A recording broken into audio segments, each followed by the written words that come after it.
ঠিকানা এই বাংলায় হবে না, এই বাংলায় হবে না সন্ত্রাসীদের ঠিকানা। আরো দেব রক্ত, আরো দেব রক্ত, দিয়েছি তো রক্ত, রক্তের রক্ত, আরো দেব রক্ত, দিয়েছি তো রক্ত। ফ্যাসিবাদের যারা দোসর ছিল, যারা 24-এর গণ আন্দোলনের সময় আমাদেরকে হামলা করেছিল, আমাদের উপরে ঝাঁপিয়ে পড়েছিল হায়নার মতো, মূলত তাদের বিচারের দাবিতে আজকে আমাদের এই ফরিদপুর বৈষম্যবিরোধী ছাত্র আন্দোলনের মশাল মিছিল। একই সাথে যারা এই 24-এর পরবর্তী বাংলা যারা নৈরাজ্য সৃষ্টি করার চেষ্টা করছে, তাদের হুঁশিয়ারি করার জন্য আমরা আজকের এই মশাল মিছিলের আয়োজন করেছি। আপনারা ইতিমধ্যেই জানেন, সারা বাংলাদেশে আওয়ামী অপশক্তি আবার মাথাচাড়া দিয়ে ওঠার চেষ্টা করতেছে।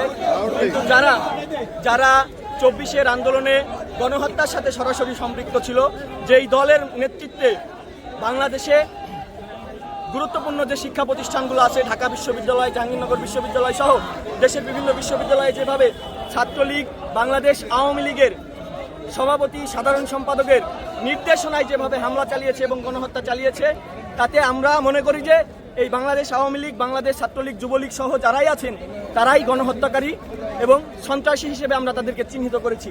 আমরা এই শান্তি শৃঙ্খলার নতুন স্বাধীন বাংলায়, সবুজ সুফলা বাংলায় আমরা কোনোভাবেই চাই না কোনো সন্ত্রাসী আবার পুনর্বাসিত হোক এবং এই শান্তির বাংলাকে আবার কোনো অশান্তির দিকে ধাবিত করুক। তো সেই হিসেবে আমরা এই স্বাধীন বাংলাদেশকে রক্ষার্থে ছাত্র সমাজ সর্বদা বদ্ধপরিকর।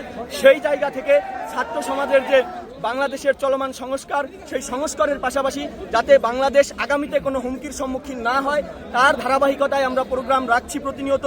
আজকে তারই একটা ধারাবাহিক প্রোগ্রাম হিসেবে আজকে আমরা আওয়ামী লীগের বিরুদ্ধে ফুঁসে উঠেছি আবার ফরিদপুরের ছাত্র জনতা। আমরা তাদেরকে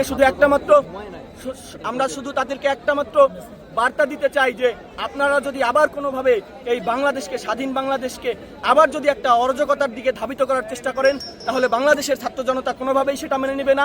তারা তাদের জায়গা থেকে প্রতিবাদ জানাবে।